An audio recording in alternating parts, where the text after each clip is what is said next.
Most people think being productive means cramming more into their day, more work, more plans, more hustle.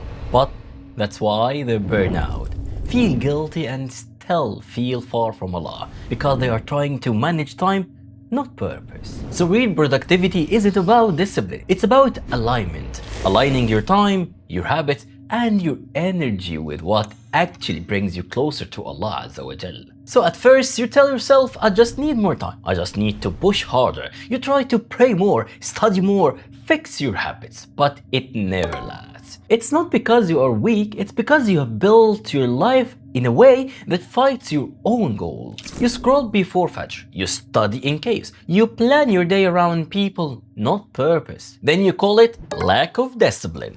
The truth is, discipline is actually a skill, not a personality trait. And like any skill, my friend, it grows when your environment supports it. You don't need to force yourself to be productive, my friend. You need to design your surroundings, my friend, so obedience becomes the path of least resistance. So, what type of Muslim are you? There are actually three types of Muslims: worshipper, worker, and a leader.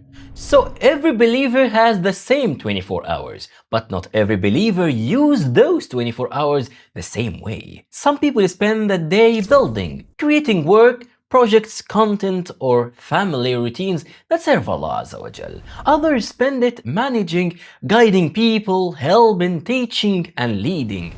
And some do both, balancing between serving and building. But here is where most of us break. We try to live all three roles, builder, helper, and leader, in one chaotic day. You wake up wanting to pray, study, earn, help, rest, all before noon. So your brain jumps from worship to work to worry, and you end up half present in all of them. That's not lack of faith, my friend, that's lack of structure. So before you ask Allah to bless your time, honor it. Know your current season. Are you a worshipper right now, rebuilding your connection with Allah?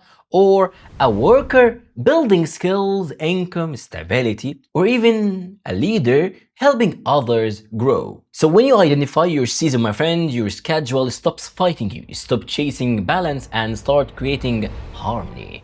Now here the problem comes in, cause you might pray like a worshipper in the morning, then switch to worker mode at noon. Then try to lead or teach by night.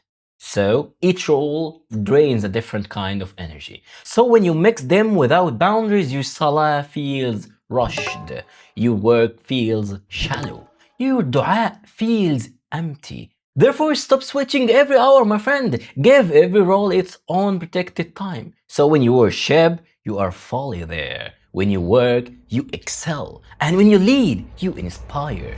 So as a first step, my friend, you have to design your surroundings for obedience. You can't expect a heart to focus when your world is built for distraction, my friend. Every notification, every open tab, every late night scroll, it all steals your khushu'ah before you start praying. But you keep blaming yourself. I'm lazy, I'm not consistent. No. Your environment louder than your intentions, my friend. Therefore, silence it.